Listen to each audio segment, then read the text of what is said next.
The Magical Tree. कहीं दूर एक खूबसूरत सा गांव था जहां खेतों, पहाड़ों और नदियों के दरमियान एक बड़ा सा जादुई दरख्त खड़ा था। उसका नाम तकी दरख्त था। ये दरख्त आम दरख्तों जैसा नहीं था।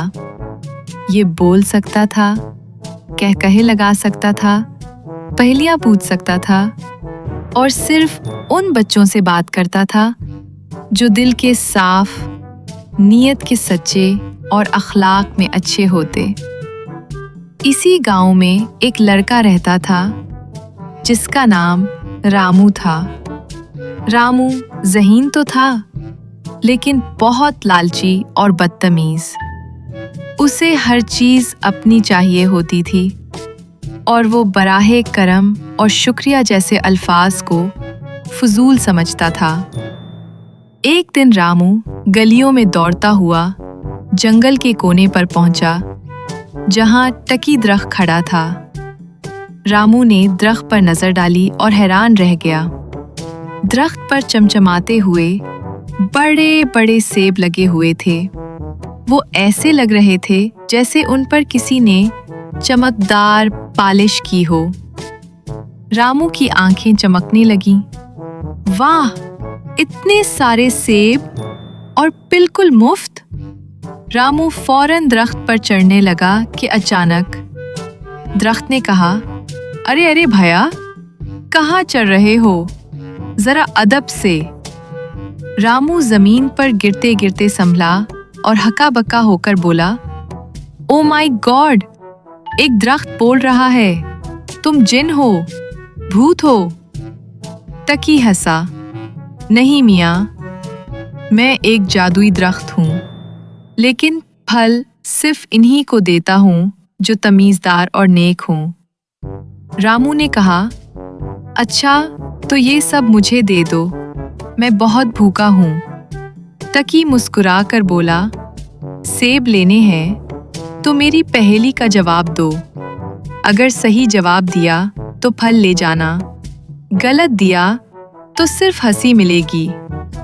ऐसी चीज जिसके हाथ हों लेकिन वो तालियां नहीं बजा सकती। रामू ने नाक सुकूरी, सर खुजाया और बोला, हुन है, ये तो आसान है मेरा छोटा भाई।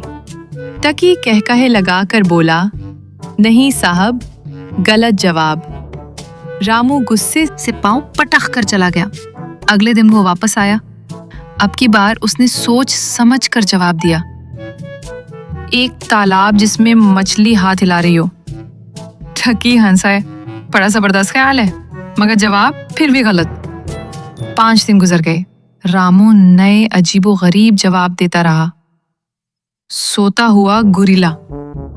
मेरे अब्बू जब अखबार पढ़ते हैं, हर बार ठकी हंसता और रामू नाकाम होता। 6ठे दिन एक छोटी सी लड़की मैना वहां से गुजरी।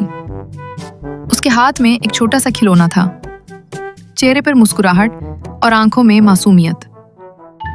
उसने दरख्त को देखा और कहा, अस्सलाम वालेकुम प्यारे दरख्त जी, आप तो बहुत खूबसूरत लग रहे हैं। टिकी खुश होकर बोला, वालेकुम अस्सलाम, तुम बहुत अदब वाली बच्ची हो, क्या तुम्हें सेब चाहिए? मैना बोली, जी अगर इजाजत हो तो एक ले लो, मेरी अम्मी बीमार हैं, मैं उनके लिए लाई हूं। टिकी का दिल पिघल गया। उसने खुश होकर कहा, पहले मेरी पहेली का जवाब दो। ऐसी चीज जिसके हाथ हों लेकिन वो तालियां नहीं बजा सकती। मैना ने सोचा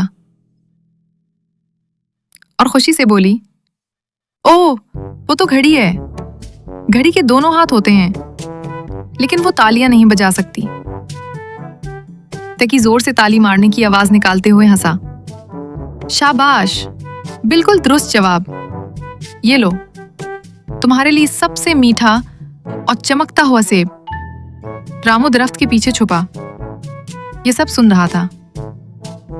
वो बहुत शर्मिंदा हुआ और आहिस्ता से बाहर आकर बोला, मुझे माफ करना टिकी, मैंने तमीज से बात नहीं की, ना सब्र किया। मैं वादा करता हूँ कि आइंदा लालच और बदतमीजी नहीं करूंगा। तकी ने मुस्कुरा कर कहा, यही तो असल सबक है। अदब, अखलाक और नियत की सफाई से ही दुनिया में मीठे पल मिलते हैं।